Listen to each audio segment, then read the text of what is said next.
មេរៀនទី7ការប្រើព័ត៌មានផ្ទាល់ខ្លួនសំណួរ ឥឡូវចូលដល់ផ្នែកសំណួរហើយប៉ាអ្នកសួរឲ្យកូនអ្នកឆ្លើយគាត់ណាសំណួរទី1ពេលជួបណាវីតើសុភាពប្រើពាក្យស្វាគមន៍និងរៀបរាប់ដូចម្ដេចខ្លះ សុភាពប្រើពាក្យសួស្ដីខ្ញុំឈ្មោះសុភាពខ្ញុំមានអាយុ9ឆ្នាំខ្ញុំរៀន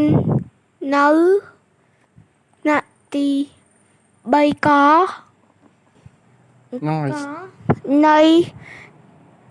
នៃសាលាបឋមសិក្សាសម្ដេចព្រះរាជអគ្គមហេសី Yeah good ចឹងឆ្លើយប៉ុណ្ណឹងក៏បានកូនណាឥឡូវគេសួរសំណួរទី2តើណាវីប្រើពាក្យស្វាគមន៍និងឆ្លើយដូចម្ដេចខ្លះ ណាវីប្រើពាក្យសួស្ដីខ្ញុំឈ្មោះណាវីខ្ញុំអាយុ9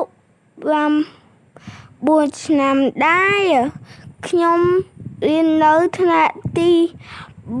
3ខនៃសាលាបឋមសិក្សាវិហារស្អី វាលួង វិហារលួង ហ្នឹងហើយត្រូវហើយកូនឥឡូវចូលដល់សំណួរទី3ចូលរៀបរាប់ព័ត៌មានផ្ទាល់ខ្លួនរបស់សុភាព សុភាពអាយុ9ឆ្នាំថ្នាក់ទី3ករៀននៅថ្នាក់ទី3កនៃសាលាបឋមសិក្សាសម្ដេចព្រះរាជអគ្គ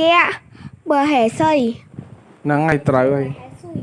យកូនត្រូវហើយ បាទតែថាប្រចាំមហេសីមហេសុយ សំណួរទី4ចូលរៀបរាប់ព័ត៌មានផ្ទាល់ខ្លួនរបស់ណាវី ណាវីអាយុ9ឆ្នាំដែរ9ឆ្នាំរៀននៅថ្នាក់ទី3ក3ខនៃសាលាបឋមសិក្សាសាលាបឋមសិក្សាវិហារលួង ហ្នឹងហើយត្រូវហើយកូនហើយមួយទៀតគាត់ឯងអាចប្រាប់ថែមទៀតក៏បានដែរដូចជាណាវីអញ្ចឹងណាវីជាសិស្សស្រីបើកន្លែងសំណួរទី3 ហើយ សុភាព សុភាពជាសិស្សប្រុស ហ្នឹងហើយបើបានឆ្លើយអញ្ចឹងទៀតកាន់តែពិសេសមានត្រូវច្រើនគាត់ណាចូលដល់សំណួរទី5ដើម្បីប្រាប់ព័ត៌មានផ្ទាល់ខ្លួនតើគេនិយាយផ្ដោតទៅលើចំណុច3ខ្លះ ដើម្បីប្រាប់ព័ត៌មានផ្ទាល់ខ្លួនគេនិយាយដោតទៅលើ